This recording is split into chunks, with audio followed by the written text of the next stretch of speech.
नमस्कार सबैजनालाई। आज चाहिँ हामी सिरानीको खोल सजिलो तरिकाले बनाउन सिक्दैछौँ। सुरुमा सिरानीको खोल बनाउनको लागि सिरानीको नाप लिने, कति लम्बाइ छ, सिरानीको लम्बाइको नापले चाहिँ चिन्ह लगाउने, त्यसपछि चौडाइ लिने। चौडाइ चाहिँ हामीले यति नै कपडाबाट यति नै लिन्छौँ र त्यसलाई बिस्तारै हामी काट्छौँ। काटिसकेपछि हामी साइडबाट पनि काट्छौँ। हामीले सिलाउन थालेको तरिकाको सिरानी सिलाउनको लागि चाहिँ साइडबाट पनि काट्नुपर्ने हुन्छ।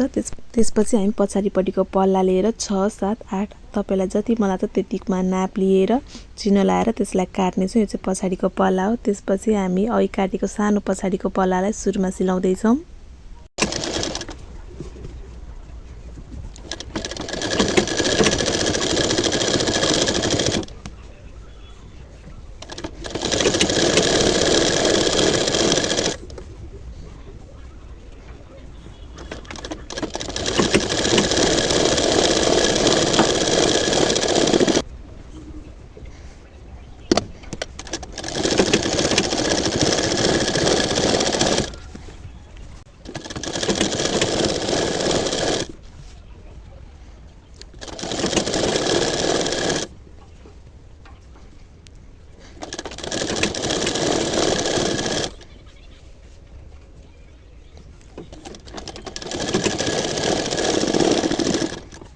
अब हामी अगाडिको पल्लामा त्यो अघि काटेको सानो कपडा राख्नेछौँ अनि त्यसलाई सिलाउनेछौँ।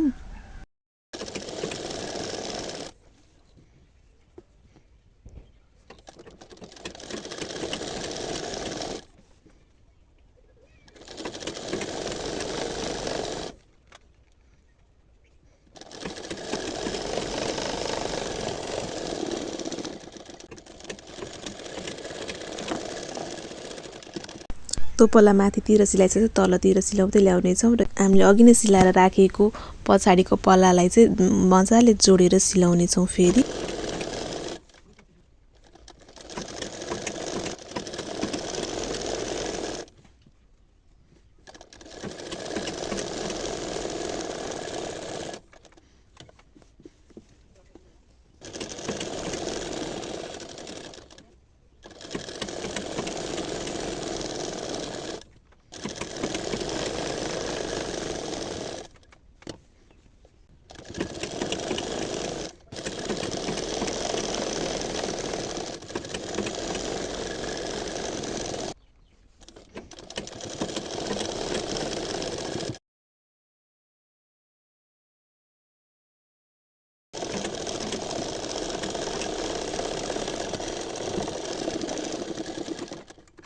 उल्टोपट्टिबाट सिरानी सिलाइसकेपछि त्यसलाई हामी पल्टाएर फेरि उल्टोपट्टिबाट एकचोटि सिलाउनेछौँ।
यसरी नै हामीले सबैतिर अगाडिपट्टिबाट पनि एकचोटि सबैतिर सिलाउनुपर्छ। यसरी सिलाउँदा चाहिँ तकिया धेरै राम्रो देखिन्छ।